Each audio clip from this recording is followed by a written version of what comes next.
So what are some of the main issues property owners face when trying to sell property in Dubai, and how does ResiDual.ae handle them?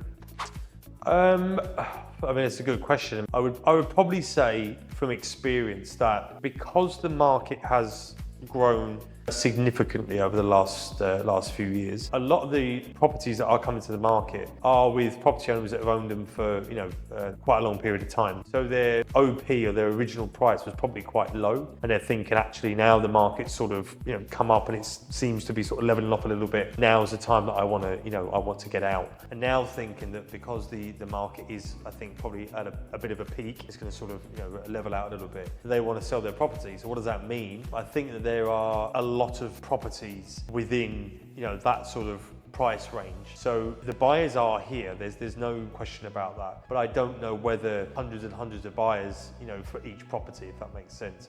I still think it's very much a buyer's market in terms of, they can the buyer still has an ability there to almost dictate, the price they want to pay. The seller will always think it's a seller's market and they can do what they want. But actually, I think if you speak to the guys that we deal with, the brokers, I think it's still probably a buyer's market. So the issue you've got there is that let's take an apartment, for example. If I've got a 3-bedroom apartment in Dubai Marina that's priced at say 3 million dirhams, I'm going to have enormous competition because there's just so many, different types of apartment that have got maybe a better view, maybe they're a higher floor, maybe they're a better finish, everything else. So you're always going to have, as a property owner, if I'm selling a property, I always want to try and give myself the very best opportunity to sell. And the way in which I would do that is to obviously upgrade it to the best standard that I can, price it correctly, and obviously aggressively market that with the brokers in Dubai. So ResiDual.ae, that's where we come in, because we have not only the project delivery team, which are going to come and take that property from where it is now. We're going to add value in numbers of ways, whether it's putting a pool in, whether it's extending the built-up area, whether it's doing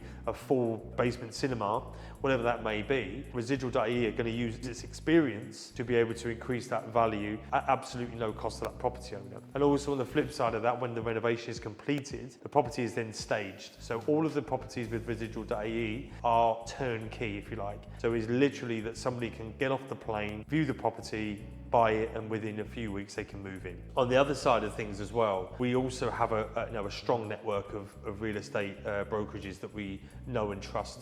Again, I think there's something like 17,000 real estate brokers in Dubai, and I would say probably only 10% of those would be, suitable to sell, to sell a property. There's some really good brokers in Dubai, very good firms, but there's also, because of the way the market has grown, there's a lot of new companies that have started up that maybe haven't got as much experience, and you can tell very quickly when you're speaking to a broker on the phone, which ones are sort of strong and which ones aren't.